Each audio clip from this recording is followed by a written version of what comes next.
नहमदुहु व नसल्ली अला रसूलिहिल करीम अम्मा बाद फ़अऊज़ु बिल्लाहि मिनश शैतानिर रजीम बिस्मिल्लाहिर रहमानिर रहीम। मोहतरम असातिज़ा इकराम और मेरे अजीज़ साथियों, अस्सलामु अलैकुम। आज मैं आप सबके सामने एक तकरीर पेश करना चाहती हूँ। मेरी तकरीर का उन्वान है कुरान की फजीलत। तकरीर शुरू करने से पहले मैं एक शेर कहना चाहती हूँ। मिटाना इसको दुनिया से कोई आसान थोड़ी है, मिटाना इसको दुनिया से कोई आसान थोड़ी है। सुनो यार, किसी इंसान का ये फरमान थोड़ी है।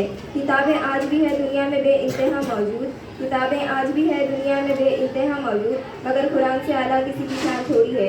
अल्लाह ताला ने इंसानों की हिदायत और रहनुमाई के लिए अंबियाए कराम और रसूल भेजे, जिन्होंने अल्लाह ताला के हुक्मात इंसानों तक पहुँचाए। और हिदायत और रहनुमाई का ये सिलसिला एक तवील अरसे तक जारी रहा, और यहाँ तक कि जब इंसान अक़ल व शऊर की इस मंजिल तक पहुँच गया तो इसकी ज़रूरत कम होने लगी। तो अल्लाह ताला ने नबूवत का सिलसिला ख़त्म कर दिया और नबी करीम सल्लल्लाहु अलैहि वसल्लम को अपना आखिरी नबी और रसूल बनाकर भेजा, और इंसानों के लिए तमाम बेहतरीन उसूलों से इंसानों को अता कर दिया, जिसे कुरान मजीद कहा जाता है। कुरान मजीद अल्लाह ताला की तरफ से अता की गई हिदायत की आखिरी किताब है। कुरान मजीद कुल 114 सूरतों पर मुश्तमिल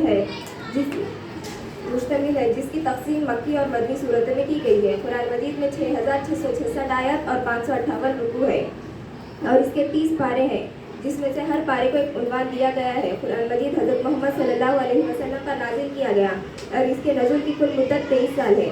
जो सूरत हिजरत से कबल नाजिल हुई उनको मक्की सूरतें कहा गया, और जो सूरत हिजरत के बाद नाजिल हुई उनको मदनी सूरतें कहा गया।